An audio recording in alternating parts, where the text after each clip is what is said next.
أعوذ بالله من الشيطان الرجيم. بسم الله الرحمن الرحيم.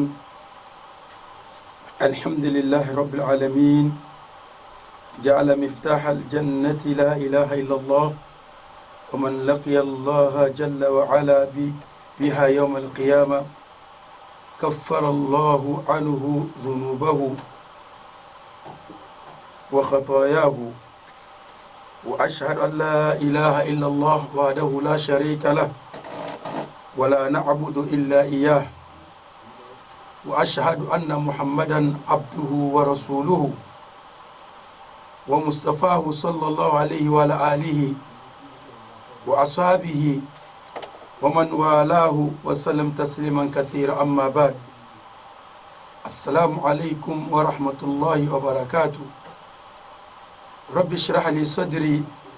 ويسر لي أمري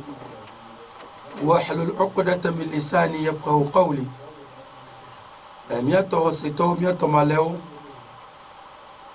ميكافو ماونو سيكيتاتو ماو كيه subo subo jena mile bio maube amenu bebe namnya to maleu miato seto mi gba patole kafu mau kene eso nyatide sotrozu klena aljanna enyatima eye on drogbea osoguna aljanna alo paradiso kenyi la ilaha illallah mikafu mau kenabe enyatia eye ojasohu aljanna bagbo alo paradiso be agbo. ومن لقي الله جل وعلا بها يوم القيامة كفر الله عنه ذنوبه وخطاياه. amerekpekpe dogo mau musekatato bakunya tia honu drogbea maula tutu ebe nouveau baku ebe vodadao enyatia kenyila ilaha illallah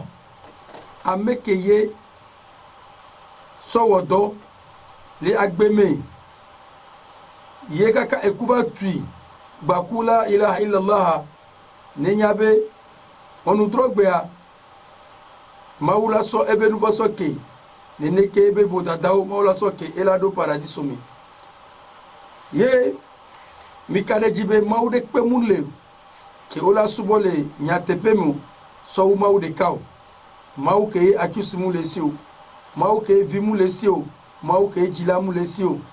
nenebe mawa eye kafu to hejina ye neneke wala na'budu illa iyyah mima subo amerikpe so maude ka ho neneke mikadeji mi hosebe prophète Muhammad sallallahu alayhi wa sallam maube ekulbi beni maube amedola beni neneke mau eche bani amedola ne emile bia maube ntifafa bakobe amenu bebe na nenebe prophète Ken Muhammad sallallahu alayhi wa sallam bakobe ntimenolao emia to seto mia bona maule mia be wono patami nemia awadeji sibeleke mia be ploya le globe itaqullaha mia bona mau wadhkurullaha dhikran kathira mia don ku mauji nkuji dodo subo eya be ewo male ano don ku mauji be si agbegbe ga pode pepe a eya be ano don ku mauji wasabbihuhu bukratan wa asila neneke nyako maunchi bakunya tia kenyi subhanallah nyako maunchi le ndime yo alo trome yo ndime baku otrome nyibe ndime ano don ku mauji ano ko maunchi subhanallah walhamdulillah subhanallah degba yi otro chan degba yi zame chan e o hosetwa eyabe bisi agbegbe a enyati awa neno adejina o de nyibo le don kuma oji sugbon mi ato le ejiomi le obe wana omi le obe adejia anyabe ela nabe ejila fanao jifa nyawo nyawa enyi adon kuma oji enukela nabe agbetobe jila jeme ebe susu la jakwa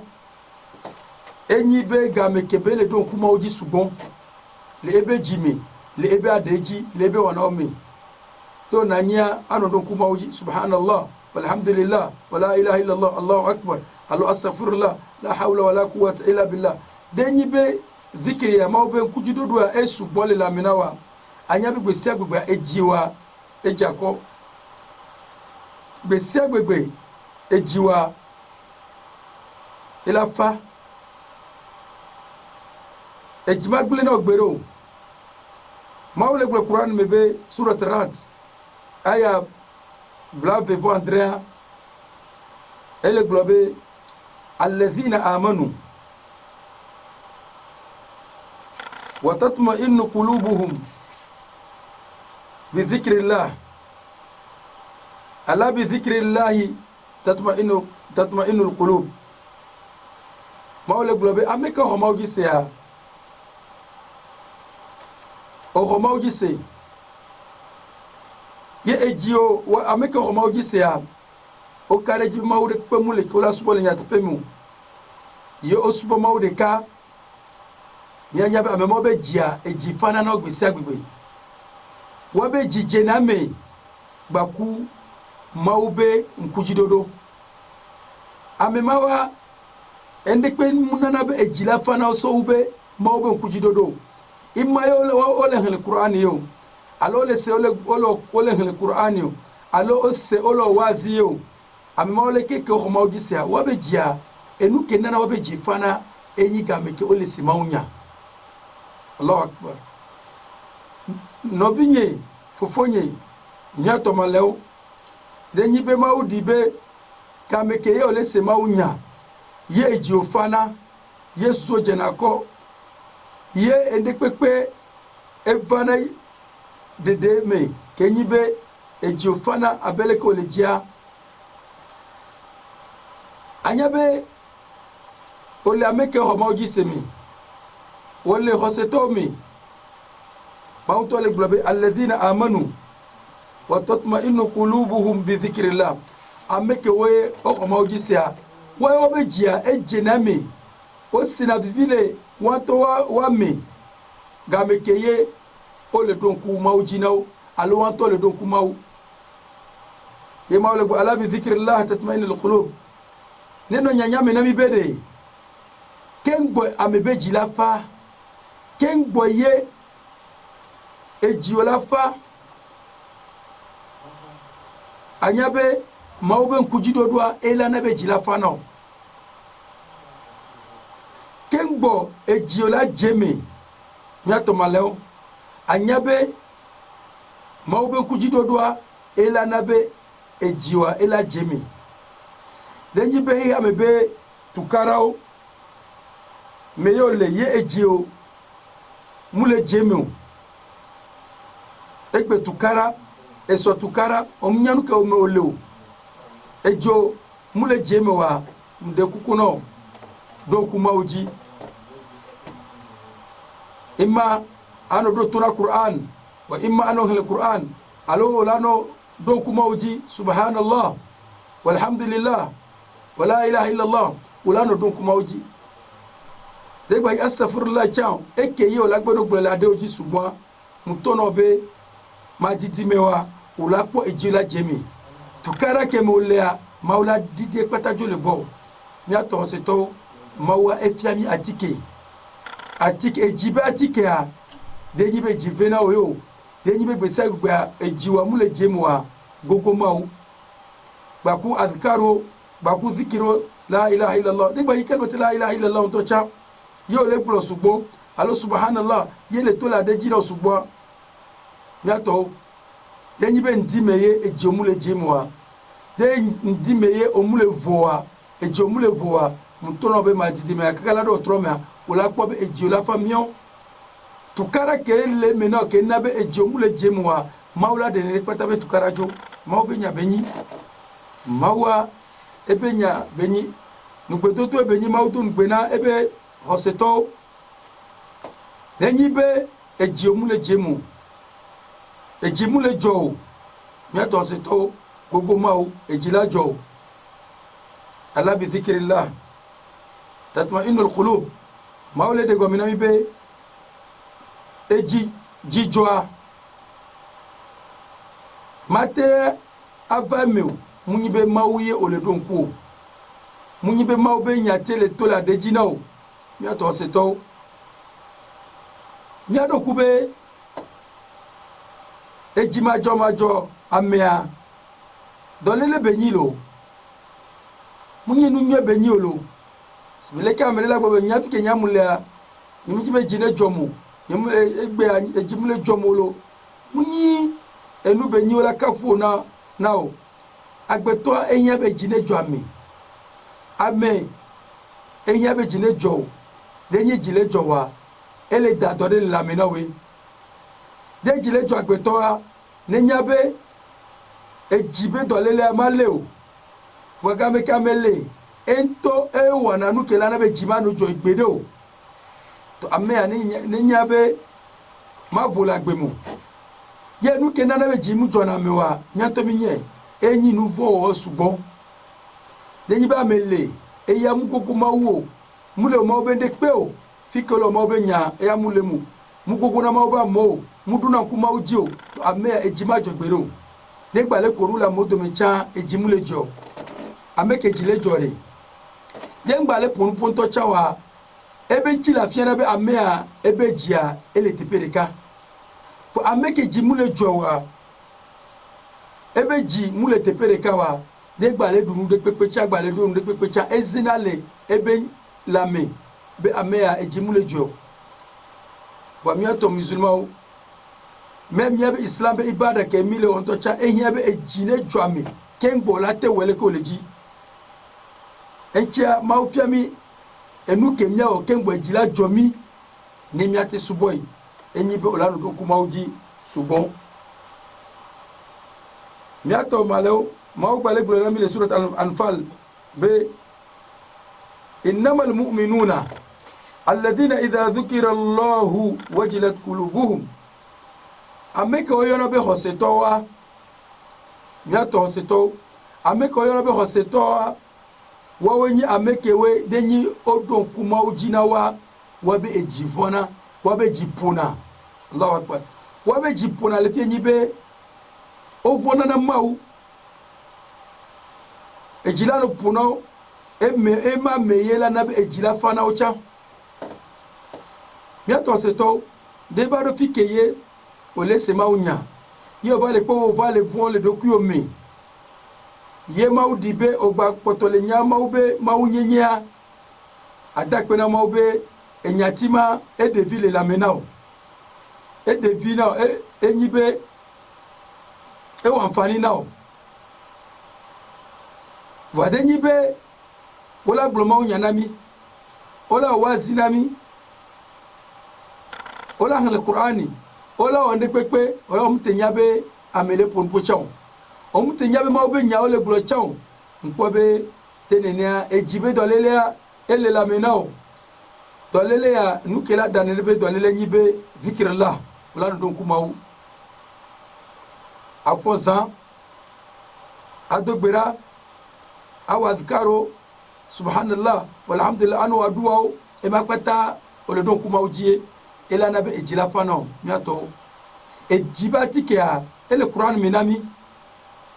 te o ke jimule jowa gogo mau ejila jo miato enchi ola kuma ba mowa ke o mau jisea ke o le gogo mau bu segbegbe ha de biye mgbala mi asinto chawa ola pele jijome ebe nchi la lafia be nyao ame ele po jijo bo ame ke gbe mau ye eye mau to a mule keon agbemi be nya pele de funaya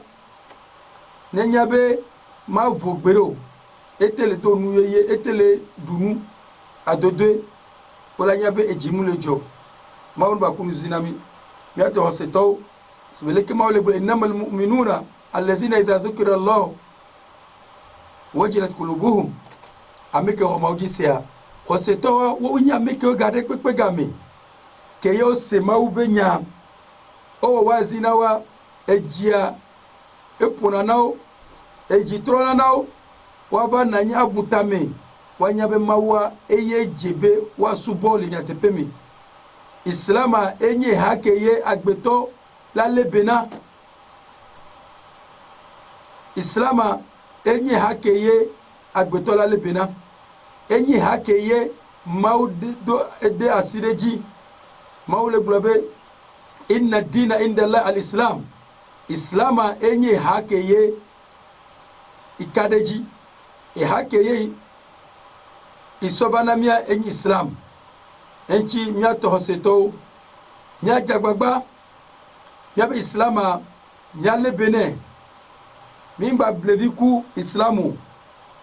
enu kela gble mia be islama mia jagbagba mia dasi oba menyenya enye be islam lenye obo onyi musulman kengbo be amenyenye la sogbea islam yo la lebena islam ameye ulanya mau yo la gogo mau ye maulana be ejila panao ende kwekela ba mena ododo nu sibeleke oleji wagame ke migbe mau to a mtono be tukara benyi amerika pepe ke mau bende pepe mu lebe wana omea nenya be funya le heya mene nenya be do tukara gbogbode ameke negbe mau to mia to seto wala mia bona mau ngbanyi ameke oyo be wana re pe me o mapo mau bende pe o subhanallah oya dogbe fon ndimea kaka zalado obe afero me mau bende pe mulemu subhanallah kaka bado fike obe portable min tocha mémoire que la siwa tamnyo ebe jiga esubo voix vidéo pata me o mapo ma obi nyati de pelemu photo wa o mapo ma auto de pelemu meto e ma de nye koji o ma de miaji kro e ke la nyo yibere de nyibe o so e ke munyi ma auto de so de obe mémoire me so de portable me jite pena ma uchato enye onyi de kaje o onyi tugbaje o portable mu do ja hu la po egula o la po wazire kala meve o la po qur'ani to de ka alo meve tete o la po mauto de ka tete bo de ba nyibe e wo tugbaje o wo de kaje o be portable me ha o ma po mauto de pele mu wa npo be on to ma bola gbemu e chi mi ato se to mi anu don ku mauji be sebube mawle we fadkuruni adkurukum mawle bo mi don ku jinye ma don ku mi aji Allahu akbar nyato leke mi le don ku mauji bo mi le bro be mi don e bawne don ku mi aji o ke jibe mawne ho obadua yoyoa o kele ji mawne wonu keye olejia don ku mauji maucha be la don ku jiyo ego menyibe fadkuruni adkurkuma mi don ku jinye le mi abe adeoji mi don ku jinye le mi abe jiomi mi don ku jinye le mi abe wanaomi adeji to ya ebobo unde pepe subhanallah walhamdulillah Allahu akbar la ilaha illa Allah la hawla wala quwwata illa billah la ilaha illa anta subhanaka inni kuntu minadh dhalimin Allah rabbi la ushriku bi shay'a o les ans ejime tocha eya eji omegbese wole don ku mau ye olano buleke olawo nuna mau ela jojina mau ye intila meto nyibe egbedora olano dogbera eya ele jabo olodon ku mau ji to eya ela perenchi o wagame ke ye mi gbe mau to a minyanu ke jatumia mau gba so mi de ne ba mu mau le gbo woman arada an dhikri fa inna lahu ma'ishatan danka ومن أعرض عن ذكري فإن له معيشة ضنكا ومن أعرض عن ذكري فإن له معيشة ضنكا فيا سبحان الله مولى القرآن مبي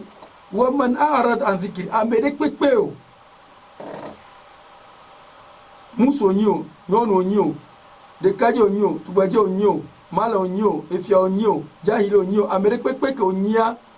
ye o tromo egbe domede iya ibe nkuji dodoa o tromo egbe domede iya ibe emo o gbe itoa fa inna lahu ma'ishatan danka ma obe agbe barajina ne ba mea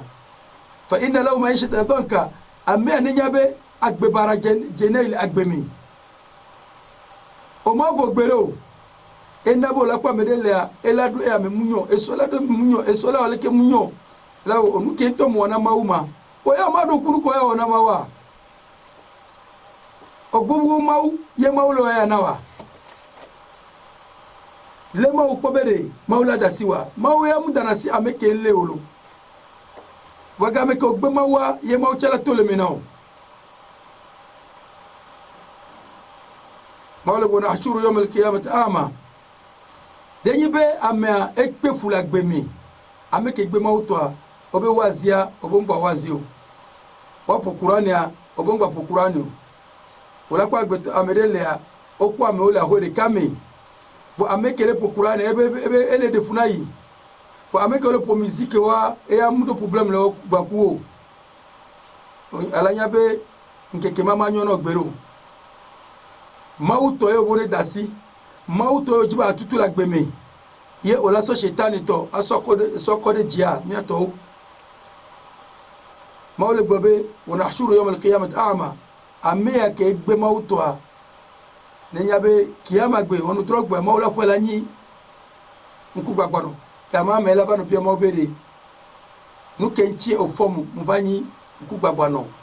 maula trobe nene game ke yo la gbeme ogbo ma unya na wa o le sibe ku gbagbano nene o wo sibo munya de pele eyan mo o musulman o trobe dogbera o ma dogbera ogbo ma unya na wa o wo sibo mule seo to honu drogbe o la fo lanyi ku gbagbano agbeme nto che to yin ku gbagbano o ma se agbeme be vivio ye ba do honu drogbe nku bi mula si o le ko jano do enchi mi ato se to mi ajagbagba re ne mi awo mi ato ke mi atewo mi ano do ku mawu gbese agbegbe ewo musulma eya mi keke mea egulogulwa adon ku mawu ji tete kamekeye odalon ezan kaka nu va ke egulwa eto ya ola wonyi bere o ma mu takpe na o ke form mkuvo yo form mu takpe na o ma nabe egbebe keke amea banjonam nabe matele bena nyebe islam nyimba ba gbele otromu amedo le ola fondia kala do otrome ha oto l'islam mi amedo le otrome ha ole islam mi kaka nulake ha otrozu jima osito ye ma odibo yo fon lenti papa mi yo papoto onyi musulman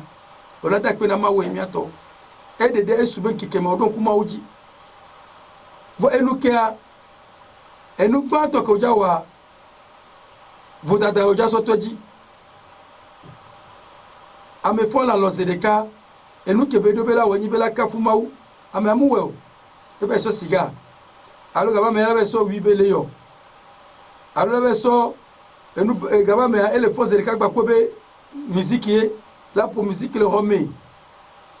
mawu fole nti papa me a egulare ola le radio islamique tete egulagula ola po qur'ani tete egulagula ya degbe be malande le kokoko wa wazia ola do tuna wazia ele pia bo kapu ma unke kima mema mi ato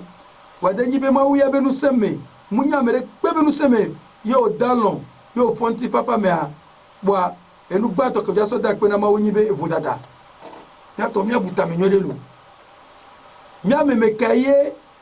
le dalon ye le nyanu kele jo o le dalon la te ba koko joe alo to ma me de ma o le jia ela wuwe o la dalon ma gba fun re enchia islam fi mi bere denyi be mi dalon ye mi fo ya gba alhamdulillah ladhi ahyana ba'da ma amatana wa ilayhi nushur eye mo la nyanu ye o mi ka fun ma o ke e fo mi game kebe wumi fo bo ma boy nya troy alo ma bo ya ba family o musulman e nya wala soro nuya e o musulman o soro nuya de kafire ba soro ya o musulman o gbobe o ma don ko be ma uji wa de kafire la ba no kuma uji ya ma on ba ku muzinami fa dhikrullah azza wa jalla bi hayatul qulub wa salahul a'mal فأكثروا من ذكر الله عز وجل في جميع أوقاتكم كما أمركم الله سبحانه وتعالى emiato seto maube nkujidodwa ele nyimya be ejibe agbe ameke mduna kuma ujiwa ebe jieku ma vu gbedo ye mya be dobe nyonyoa ele maube nkujidodo melo denyi be oledo kuma ujia obe dola nyo eje fakthiru min dhikrillah nyaja gbagba maube nkujidodwa ba sugbonami nyato denyi amedon kuma uji sugbon ware to gbadoga wicha eya wu baso eya toa ela devine so uto so wu ewo ke ma una oga ocha osoga ya so don kuma uji enchia nyaja gbagba mi adon kuma uji le ga popore pepeme ano bi yon se to enya bi mi ano don kuma uji gbe si agbegbe lidhalika wa'lamu an afdal dhikr la ilaha illa allah maube nkujidodo alo nyati ke yo la so don kuma wa o subo fo eke we patani bi la ilaha illa allah la ilaha illa allah ego meji maude pemule wasubal nyati be so maude kaw enyati adenye de to cha yo le ele adejina o ele jijina o ho jise yo solo odo edede suno enyibe la ilaha illa allah enabe o matenyi musulman baba munyibe o kade la ilaha illa allah jiyo eno enche mauso la ilaha illa allah ma sotrozu kle na aljanna kay paradiso da wajiba do aljanna lebe na kalmata la ilaha illa allah aso do nyato la ilaha illa allah hadi kalmatu azima enyati gade benyi bo mi amedewa mi bulela deji bo mi nyanu ke mi le glo ko ewo hosetwa muhiyabe la ilaha illa allah be go mesese abachi anyina o ewo musulman o l'islam munyegbe o bo amedela bio bere mde kuro la ilaha illa allah go mede ato mi be bio malo Allahu akbar la ilaha illa allah ja wala be bio malo wa yeke o ja bio yo to denyi be kalmat la ilaha illa allah be o yo munyi malo ko la bio de to kiyama o ja bio to kiyama de alo onu drogbe do bio la be bono be bio malo wa aw enyati gade benyi nyale bene Adam sallallahu alaihi wasallam globe khairu ma qultu ana wan nabiyun min qabli la ilaha illa allah wahdahu la sharika la lahu al-mulku wa lahu al-hamd wa huwa ala kulli shay'in qadir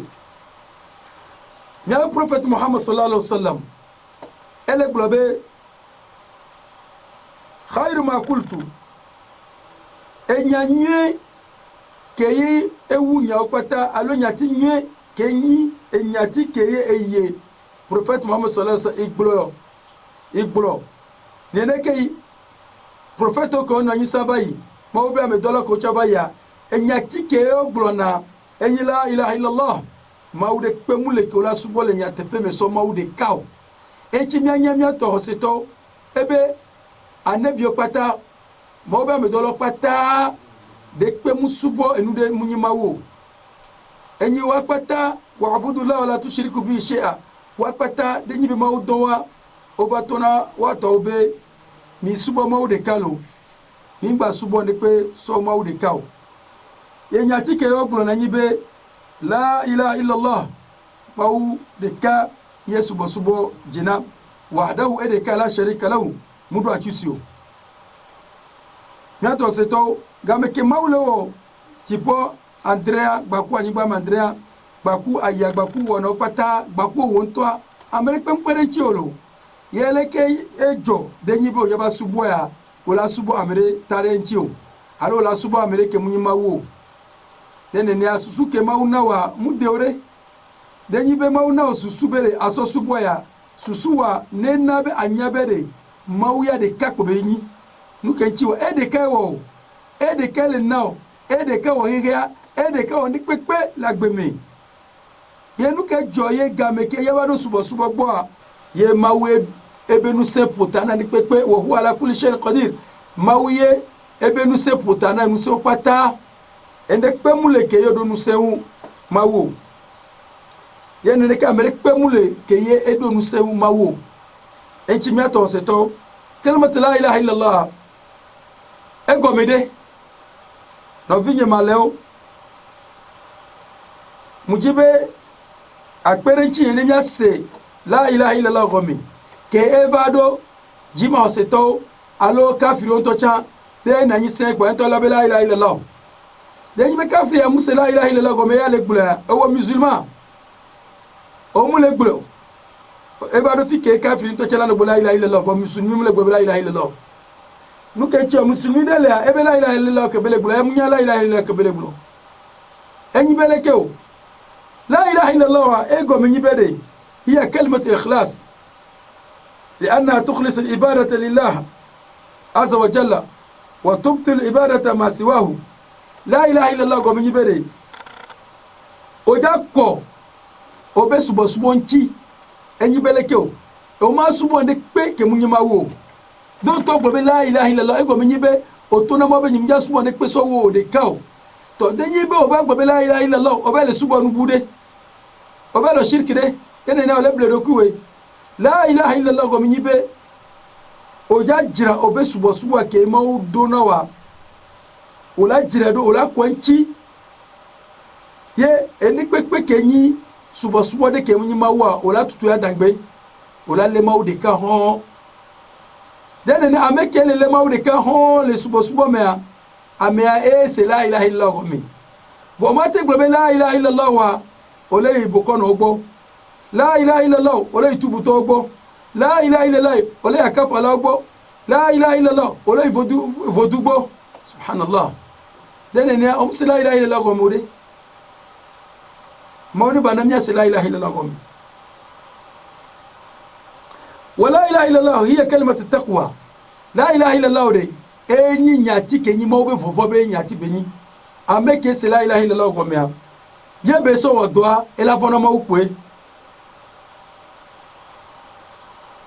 مولى بالقرآن ألزمهم كلمة التقوى وكانوا أحق بها فهي كلمة التقوى لأنها تقي من قالها من النار كلمة يا كي لا إله إلا الله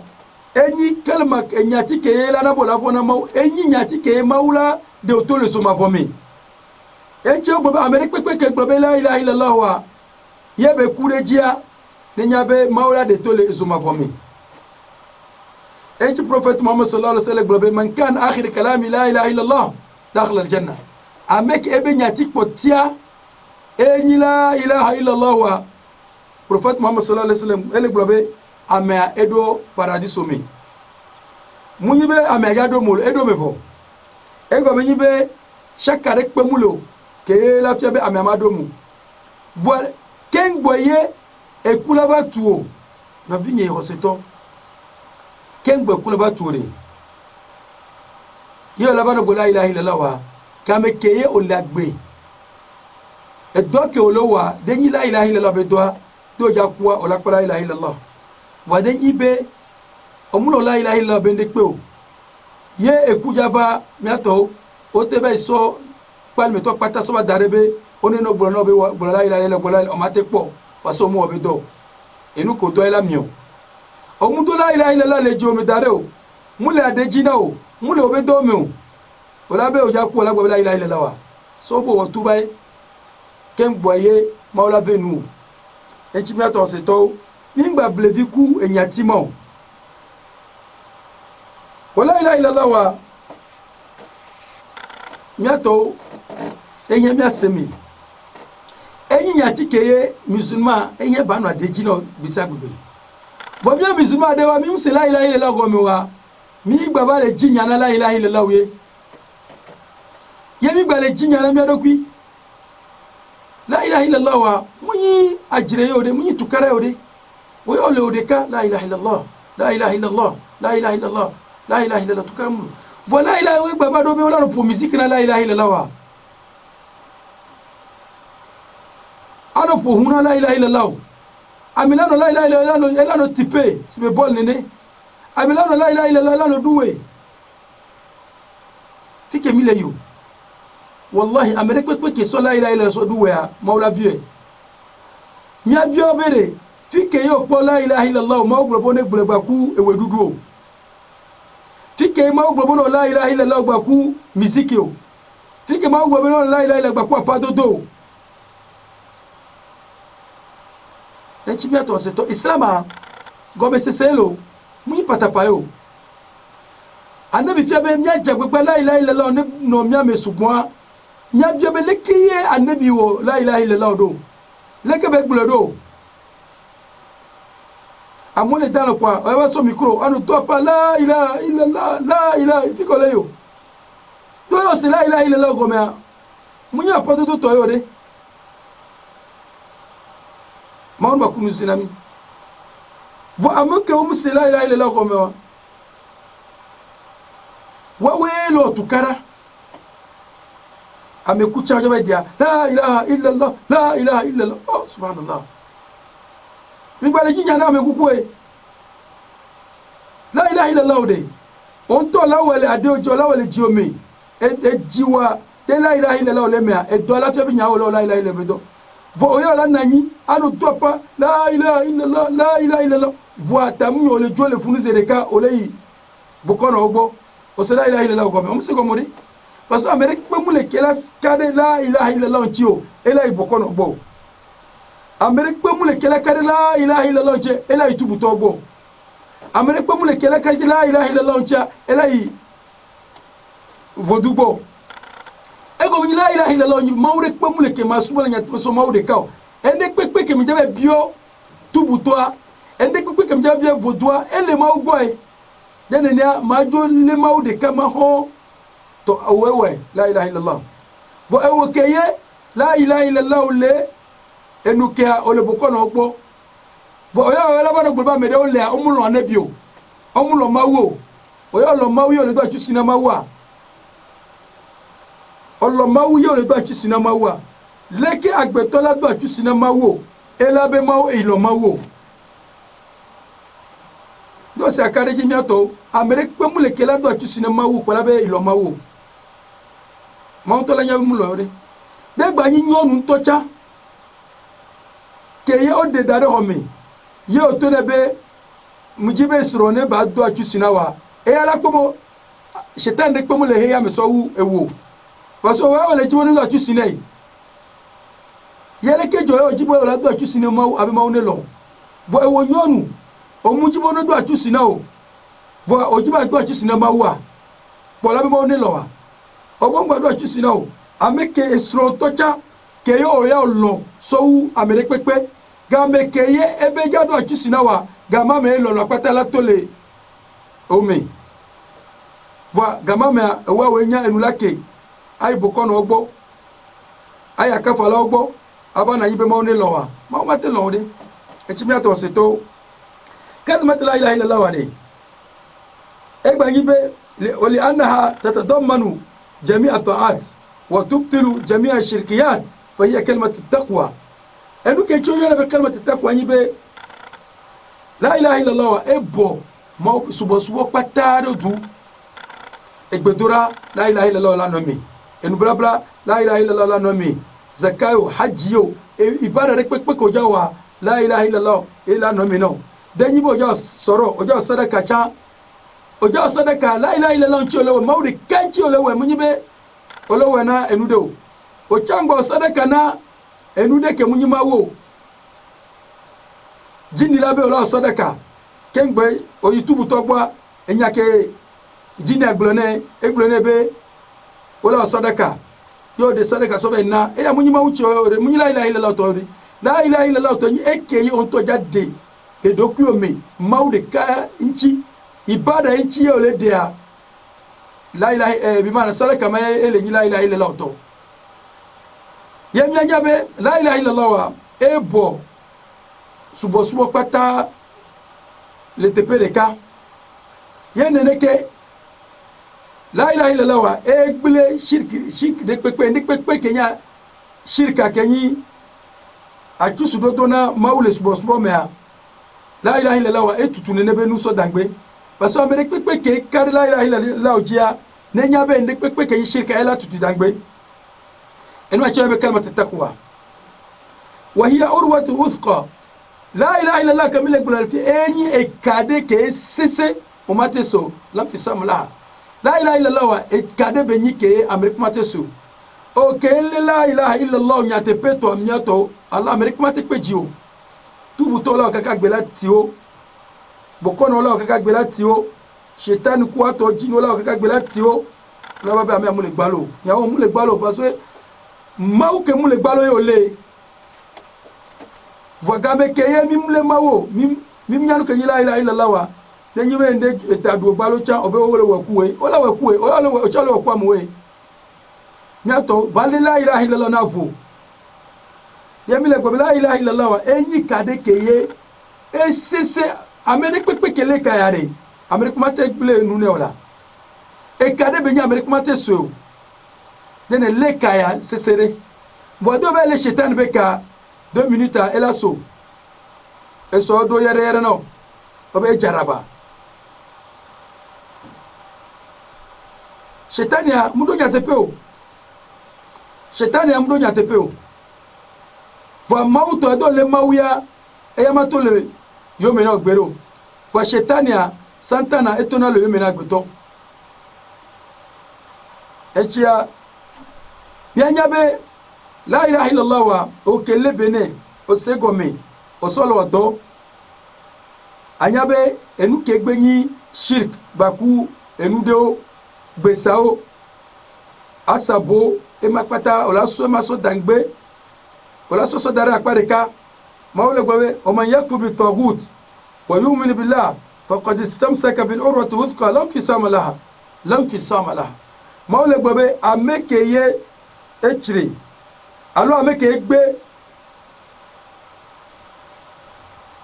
taghut kenyi asubo nude ke munyima wo ima osonu dare ima legba yo alo agbeto benyi o ye o le subo yo alo ati papa yo alo nu tata yo enu ke o le subo ke munyima wo ameke gbe ne benua ye wa yu'minu billahi ye be balle ma usisede ye be kho mawji senyate pea amere faqad istamsaka bil urwati thqa mawle tona me abenenya be elle ekassedelo Allahu akbar entinyato la ilaha illallah la endi pepere globe mawde kai endi pepete jore jio we mawde kai to we welle kasese mawe gle de surat baqara mi faqad istamsaka bil urwati wuthqa amea elle ekasesede ke lam fisama laha mawle tona be ekamare sosomule neo amerika matesu amerika mule late sonene be ekao shetani matesu kamao jinni matesu nene be ekao bokono matesu kamao yeke nene vodou matesu nene be ekao wagame keye o musulman obo nyi musulman obo la ilaha illallah bo le bokono ogbo la ilaha illallah ole akafala ogbo bo enu de ba tu oswa ola be a bo ogbo be la ilaha illallah do le benea mo le beno bo a nyam le gbulo ya nyam wole ko o mu le benea o de do se la ilaha illallah ko magba ibu kono ogbo re obo de le nu de ka ho yo be la me ve ko la be de ka o le a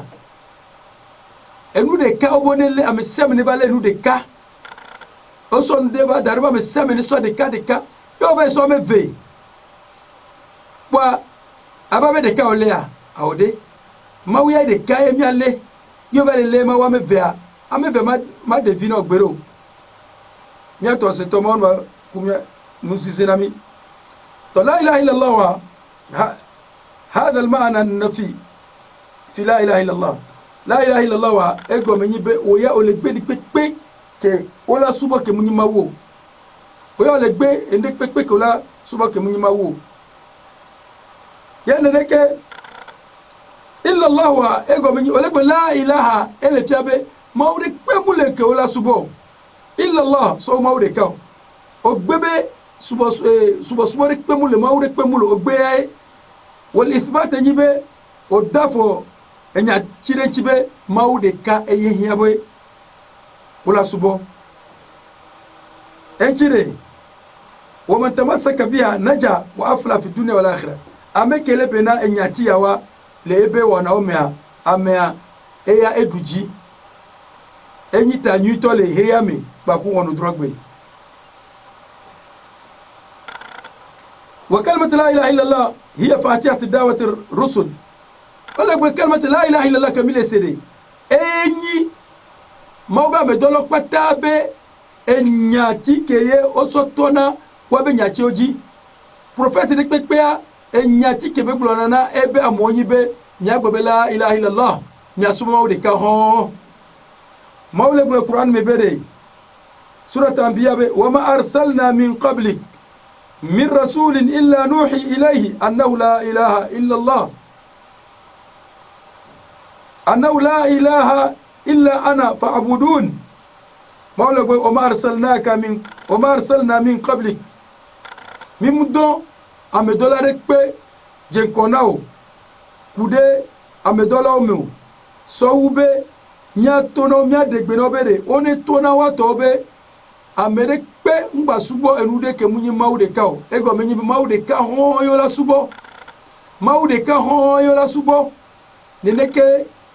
mawre pemule kola suba so mawde kaw nene prophète o pata ko na nyiba ya nene o tona wato o ma ko prophète pe ke globe mawa me veleo mawa me toleo alo de nyibo suba mawu boa ola be yi togbe gbo awo prophète o pata kalmat la ilaha illallah jioli en chimile bi ma musika ta tobe kalmat la ilaha illallah wa nya seme ne nya so wodo ne nya nyabe bonu drogbe a Amérique ke muso la ilaha illallah so yiwa ni ba nyabe etamanyo ne gbero